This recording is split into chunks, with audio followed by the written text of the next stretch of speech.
Welcome to Summoner's Rift, our fourth game of the day. SK Telecom T1, the champions out of South Korea, a region that you expect year over year to bring the best teams into League of Legends. And 2018 was not that, and now the start of 2019, a stumble in game one, but the ability to bounce back. They've got two more games today, including that showdown with Invictus later on. SKT can immediately jump back up to the top. Fangvu Buffalo, of course, their last tournament leg on home soil, hoping for that first win. And both teams have served up drafts that have a lot of internal consistency. The win conditions are clear, but they don't overlap, and that's what I love when it comes to competitive League of Legends, when you can read what one team wants to do and the enemy team has a differing win condition, because it can be so topsy-turvy as the game goes along.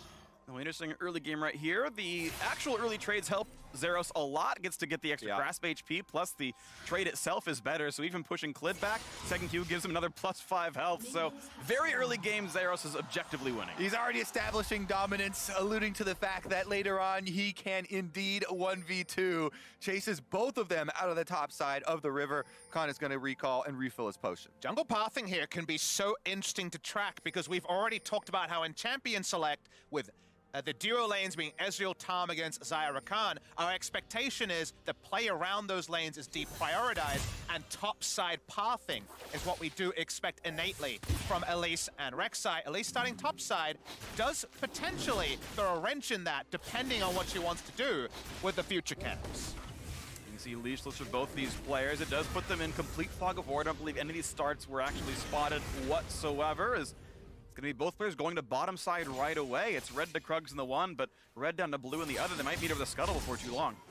Meanwhile, on the top side here, Zeros going for those trades once again with Khan. One of the difficulties for the Hecarim here is that it's so hard to avoid giving those sweet spot hits to Zeros. Hecarim, with the early levels, doesn't have any way of avoiding it. And pure 1v1, he's pretty much the sum total of how much damage he can do twirling around his Q like a helicopter. That's where his threat range is, but that's the only time you enter that as a Fiora, is to poke a Vital. So over time, you end up just winning the war of attrition as a Fiora. One extra camp for the Elise in the early jungle pathing. Will get her close to 3, but not quite there. The ward helps, and looks like Clid is going to get that first bit of vision to the bottom side. Takes bottom scuttle and helps give a little bit of extra safety to that bottom side. One of the reasons that Elise struggles is because of the fact that her Scuttle Crab is usually not after picking up the Krugs, and thus the fact that she doesn't have a fast Krug clear can mean she gets into some awkward spots. But this time, looks like it might actually be a double Scuttle by Clid. Yeah, Clid gonna go up to the top side, right through the mid vision there, easily seen. But on the top side, Zeros goes very close to Khan. He's got to respect the fact that Ignite could be available, and of course, Rek'Sai nearby as well. And I did walk over a ward. They do know Rek'Sai is top river, but it means a force recall out. Now the attempt for the bottom side. Good flash away from Mata, stays alive. The 3v2 gets a summoner out, but otherwise an escape out of PVB. Yeah, you can see Elise there trying to hold the cocoon for the Tahm Kench. Tahm Kench using the flash very early, then he changes targets, and they get the Devour out as well. The critical summoner burn is Mata. That flash for Tahm Kench not available for repeat focus. And notably, Mata doesn't have Cleanse, so of course going on to him means that there's no Devour to remove him, so given that interaction, targeting the Tahm Kench makes a lot of sense. And that lane actually in quite a good spot for PVB after the gank as well. I believe there were extra minions, so they can try and freeze here against the Ezreal. Ezreal, long range, can try and throw these Mystic shots, but it's getting very, very good for Big Koro and Pallet down here.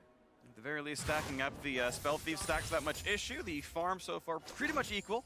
Nothing to speak of so far into this. The Elise able to pick up the dregs of her Krug camp that Clid did take away. Of course, the Raptors were stolen out as well, so pretty good counter jungling out of that SKT jungler. Now towards the top side, they of course know Elise is there. The controller went down, but you see Khan push away. Nice on! That should be enough. Oh, he gets it vital! The heal might be enough. He's burning, but he'll stay alive, and there's no escape tools. Hecarim could not get out unless Zeros gives him the option to. They're gonna have good damage out of the bite. The electrocute tags. One more hit will do it. The flash gets a stun. Does grab first blood for Fangvu Buffalo. Now Clid gonna flash forward as well. The Vital is here. There's some good damage. Does he have the trade? Can he find the second? It's close. The health bar is below 100 each, but he's got to watch out for the Prey Seeker. Another grasp. The minion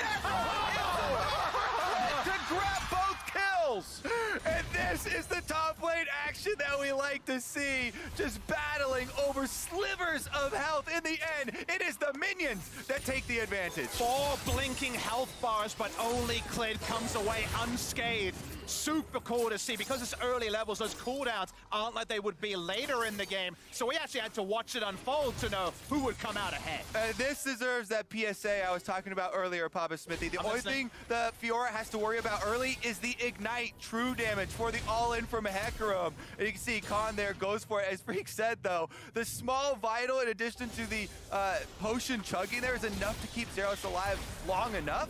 And so they are going to secure the first blood, but at least already used Repel and already flash forward to finish that. So Clid can answer with his own flash. And he does so much burst damage. Remember, this is Hail of Blades on the Rex. I've seen much more Conqueror recently. I mean, the front-ended burst is enough, and Zeros, the minion aggro, takes him down. We already know the Korean teams are good about managing their minion waves. Normally not in the PvP combat, but looks like it works pretty well for them here as well. And it's a 1,000 gold lead now for SKT. Mata's flash was burned 3 minutes ago. It's most of the way back up now, and if there is no further punishment on that cooldown, maybe that first gank was all for naught, as we did against C-Clid. Take a camp and a half away in that jungle matchup, pushing a bit towards SKT here. Very easily itemized, the Ninja Tabi. Again, the very early trades are very comfortable for him, and now with Onslaught of Shadows available, a lot of threat top side, but Clid's actually bot side. PVB's on a ward as well. A good knockup towards one. Plenty of CC coming in. Pallet just barely staying alive. Just back to his teammate. Over the wall goes Rek'Sai, but Clid's a bit alone on this one. Still the blast cone out. PVB slinking away with their lives. Looks like health bar lead goes to the Koreans. Yeah, I mean, that was some fancy moves, but also the summoner spell advantage, very big for the Koreans. All these bottom lane summoners were blown in that exchange. Clid then able to retreat to the dragon, and Ocean Drake here will go such a long way in helping out this laning phase. Mata gets the interrupt on the Elise back. Elise not in any position to come and contest. It will be Ocean Drake first spawn. A pretty high value Ocean Drake, given that Corki, Hecarim, and Ezreal are all going to be spamming their spells to get lane control. Also notice the timer here. So first Drake around 7 minutes. Around 10 minutes, one other way you can attack Fiora is to go look for a lane swap and potentially look for Rift Herald and top turret damage, and to try to keep the Fiora down when the Drake is not there as a counter objective on bot side.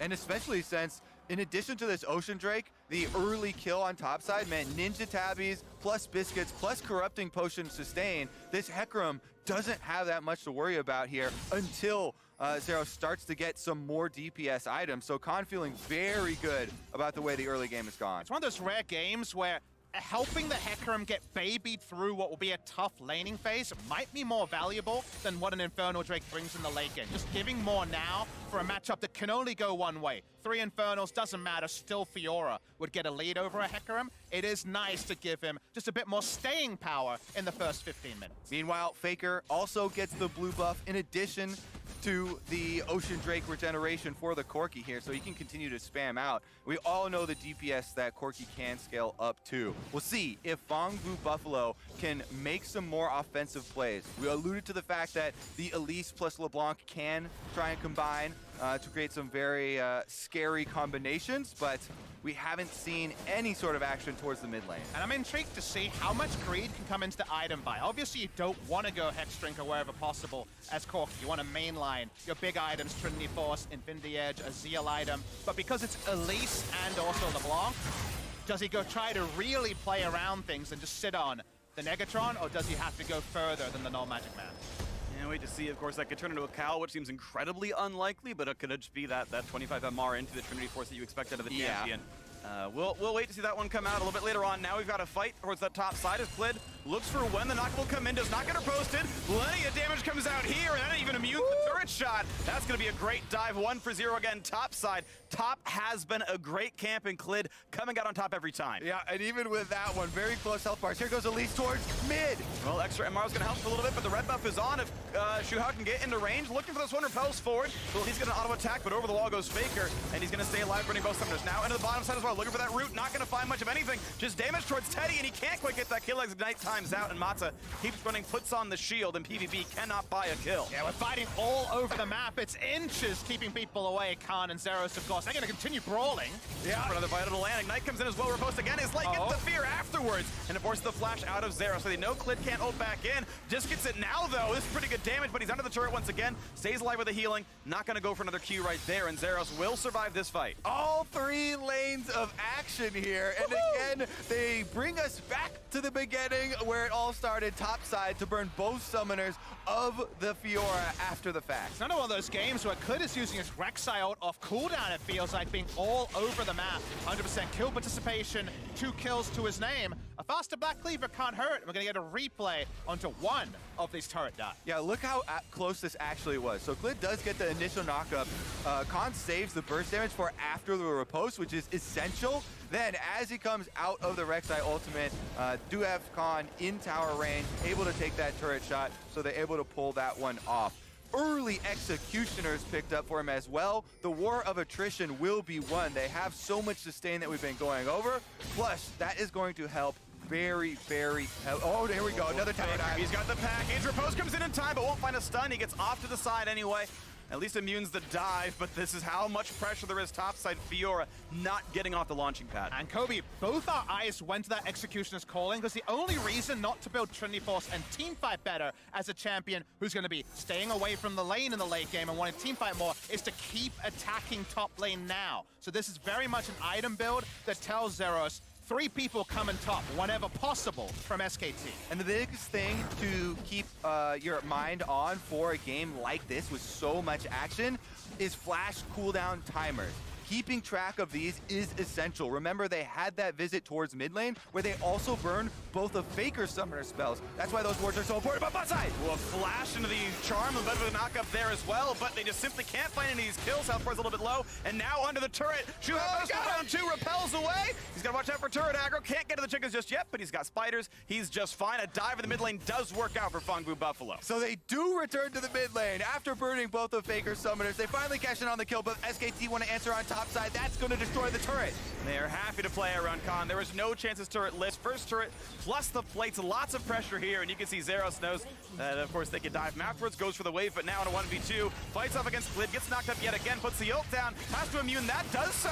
Gets the heal. Oh, but the fear knocks him out of it, and SKT has the damage in the 2v1. And let's take a moment as PVB will get this. No, they won't, actually. Teddy's coming over to run him off. Moments, Kobe. We are still fighting. They're not always kills. This one just might be. Mata does not have flash. They put the ignite on him as well, burning through the shield. They might just have the damage. Feathers fly, and a kill comes through. Big Coral makes it a third for Fangbu Buffalo. Now Teddy fights against shields as well. Jumps to the wall. One more shot can get him. And it's going to be Big Coral walking up with his size. Blocks it away. Ocean Drake will go trade it over to PVB. This is the type of game we wanted to see from PVB. They're still looking for those plays. They get the Ocean Drake an extra kill off of bottom side, and they are still in this. But it's breathless action, and we have to sit back for a second and take stock of where the wins are coming. Looking for a snipe.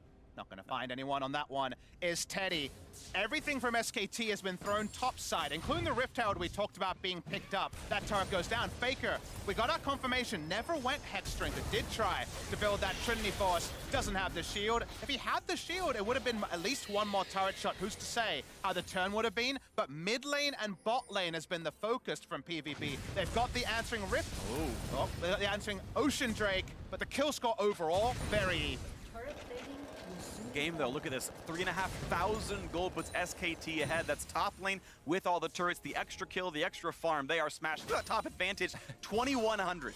And let's take a moment now to go over the learnings from SKT after the game 1 opener, right, where everyone was so surprised and they got destroyed through topside by G2 with that Jace pick, so efficiently. Since then, Clid has put so much focus towards Khan's lane and ensuring that that does not happen again. They've actually turned it into a point of strength for themselves. And once again, the top turret is the first turret that SK Telecom claimed. But the moment that Fiora gets a bit more gold into her items, whatever the lead is, eventually things will be fine for her. So I want to see, after the next, say, honeymoon phase pre-20. How can Khan transfer his lead to the teamfight phase, which is really what he needs to do? It's not enough to keep a health lead on a Fiora in the 1v1. They actually have to find a way to use that big horsey to win the 5v5s. Very true. It is going to be about trying to force that fight, because PVB, they gain so much from spreading out the map here. And now we do have Clid in the mid lane trying to hover around. Meanwhile, we have bottom side extra members here for PVB with Elise lying in wait. Okay, bot lane team fighting could be important. If you think about SKT wanting to win the 5v5s, well, Zai's really good against Hecarim. Of course, you can immune that charge every time and be a big carry. So if Big Coral gets the money, maybe he can be okay. No fight to be had just yet here. And the item build paths that are done when the Infernal Drake spawns in a couple of minutes are going to be fascinating. Look, for example, at LeBlanc, who's slowed down on completing the Lost Chapter into something like the Ludens, and it's gone double flat pen to try to blow someone up. So if you get a vision lead around something like the Infernal Drake, LeBlanc can pick someone, take them down. But double Trinity Force and a huge Hecarim is the big tool SKT has. Right now, we're fighting for the enemy blue. Pallet now forced over the wall. Fight for blue. It does go over as Juhao gets that one, but can't give it over to LeBlanc, who does have a bit of a smaller mana pool. And now this fight over the top side, you can see Vital's doing pretty well, but the knockup comes in! And this might just be enough to knock down Nolly's low, but not going to be dying just yet. Clid, no ult comes through. And looks like he'll stay alive after burning flash, but nothing lost for SKT. Yeah, big pressure advantages for SK Telecom across the map. Mid, bot, and top, all pushing in, forcing damage onto these turrets. And because of that, PVB have to find a way to stave off this push and set up a pit bush to kill someone with a Lace and LeBlanc. Otherwise, a 2-level lead Hecarim on a TP ward. Goodbye to PVB's hopes of Infernal Drake. Goes really well, of course, with time and a lot of champions on both teams who could really use that extra scaling. But Koro getting pushed around and down to 200 HP. Another Mystic Shot will kill him! And he has to back off. He didn't want to burn ult in that one. That means a lot of turret pressure here. Flank here from Pallet on the Recon coming down the river, but they don't have much to back at flank up. No. Just turret to half HP and top lane pressure still going great. As Future's Calling, as you mentioned, applies on all physical damage, so even just the Qs will do it. Doesn't have to auto-attack, and it's very easy to win that trade against Zeros. Mid pressured in as well. Every single lane, advantage for SKT. Bit of wave clear, but without Luden's Echo, it's not quite as good as you'd want it. Finally gets rid of the minions. That turret, though, at about 15%, and everywhere SKT are just winning. Yeah, SK Telecom, if they can now establish vision through the jungle, then the PvP composition will completely collapse. It does not play well from behind here. So this Infernal Drake will determine so much for how the mid game is going to go. If SKT can finish off these turrets and get that vision control, it is going to be a very scary situation for PVB to face check. And just as we transition into the 5v5 phase, I want to really focus my praise onto Clid. Because right now, if you look at the lanes he had to work with, when it comes to lanes for a Rek'Sai gank, Ezreal Tom Kench not great, Corki has no CC. Yes, Khan can potentially set something up, but it's conditional. This was really about Clid just setting up a huge lead, and the fact that he has 100% kill participation and 3 out of the 4 kills is why SKT have really stuck the landing on what could have been a really passive farming early game like game 1 of this tournament for them. That's why so many people were so excited when Clid joined SK Telecom. You know, one of the top junglers in the LPL being added to this squad really changed the face of what people know from the organization. But he has his style. He was aggressive in the LPL on JDG. He's still aggressive on SKT. And he had one of the most impressive entrance interviews I've seen of an SKT player, but we'll hold that story. Wow. They force a flash out of the Elise. They're setting up for this Infernal. They desperately crave. Another ult burn by Fiora. Gets 3 of the Vitals, but not enough. Just pushes Hecarim over the wall. Ravenous Hydra keeps that sustain going nicely. More poke out from Teddy. And that turret shot us to about 2 auto attacks from dying away as the Infernal Drake has spawned. Then outside of the Scuttlecrab that was taken a little while ago, there's not a lot of vision here for Fongbu Buffalo. SKT will indeed knock down that turret, and it's 3-0 on that scoreline. Infernal Drake, waiting for PvP to come around. They still want to fight for this one. You mentioned that being a very important crux here in this. If they can be fought for, and so far it's a bit equal. Well, keep in mind, the bottom turret just went down, and the teleport for Hecarim is ready. So now SKT, they close their grasp on the Infernal Drake. They will secure this extra damage for the late game. And their pathway is clear. And for PVB, to me, they were clearly posturing because, yes, Fiora had TP and could join, but she used the ultimate a long time ago. It's on cooldown for another quarter of that long cooldown, especially at level 2. And because of that, they really weren't going to come in with an inferior teamfight ultimate like the Fiora ult late, so it just seemed like a matter of time till SKT could pick up its turn. I would say the next order of business for PVB and trying to manufacture a comeback in this game is making use of the Elise, LeBlanc, and Rakan. One of these champions has to find the surprise attack on an SK Telecom member, and they have to have damage behind them to follow this up. Scryer's Bloom finds a couple of those surprise attacks. Yeah, as you mentioned, he's sitting in the brush like, all right, maybe it's top lane, maybe Hecarim or Faker or someone shows up, and no. Not at all, gets revealed out, unlucky.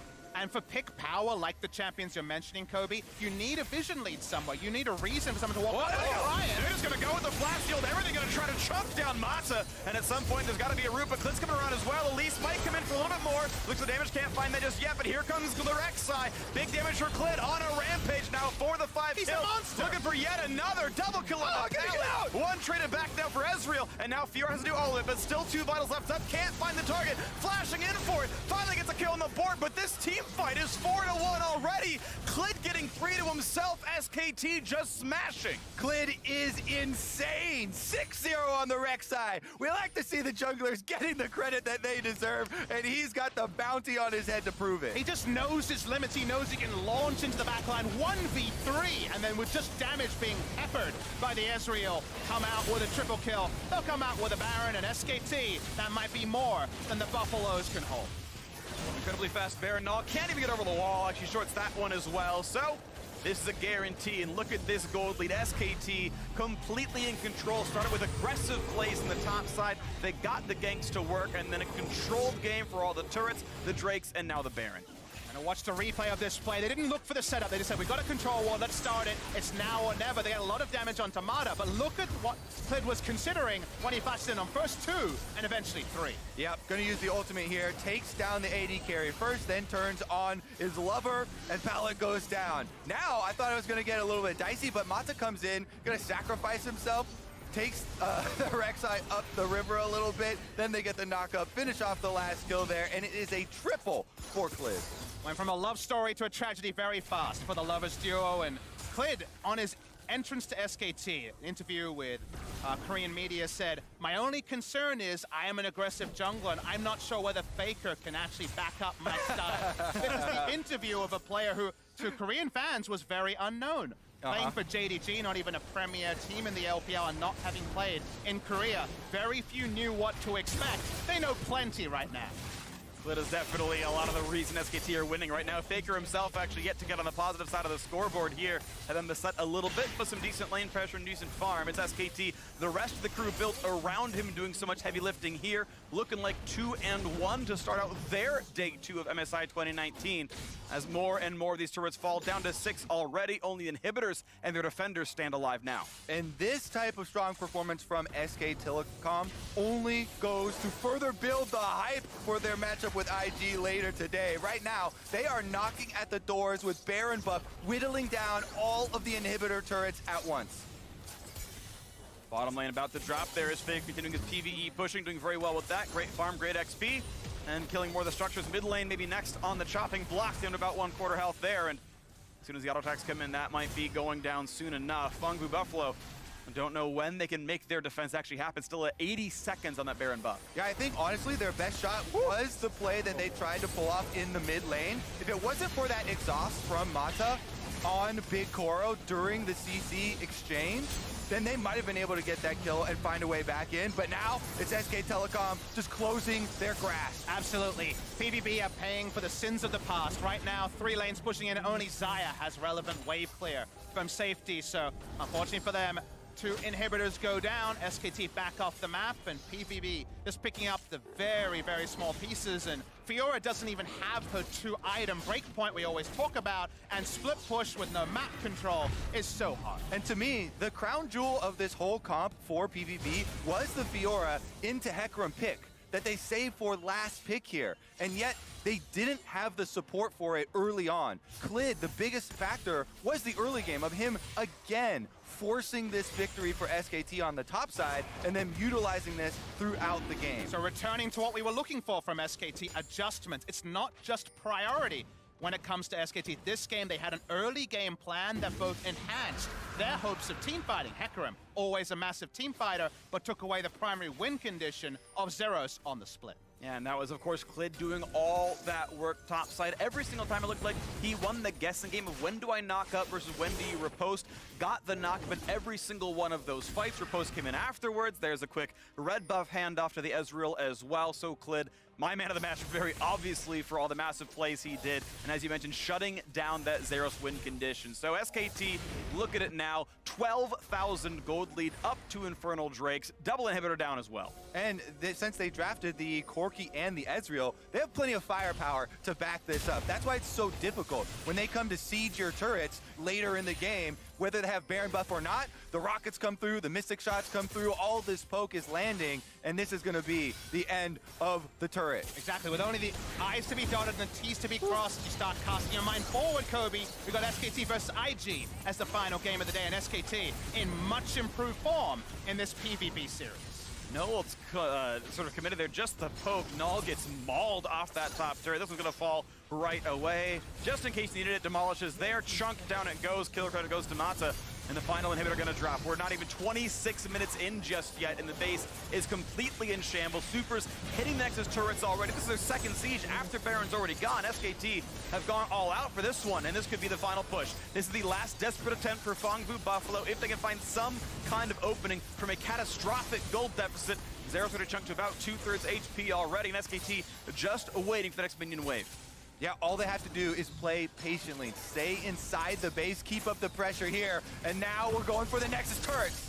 Well, the E has been pulled to one less wave for tool available as the turrets still get dropped down below half HP. Now on both of them, looking at more chunks coming back and forth. Still, you got the Hecarim waiting around. When does Khan want to go? And not just yet, but still pushing in these waves, still getting the poke, pushing PVB lower and lower, saying you have to go in first. A nice trade of bolts, a great dodge by Big Koro, pops the heal. Zeros now low as well. SKT still can just wait for another wave. His turret gets hit and is almost down. And here's the next round of supers, and it's now the open Nexus at 26:30. And SKT say, you know what?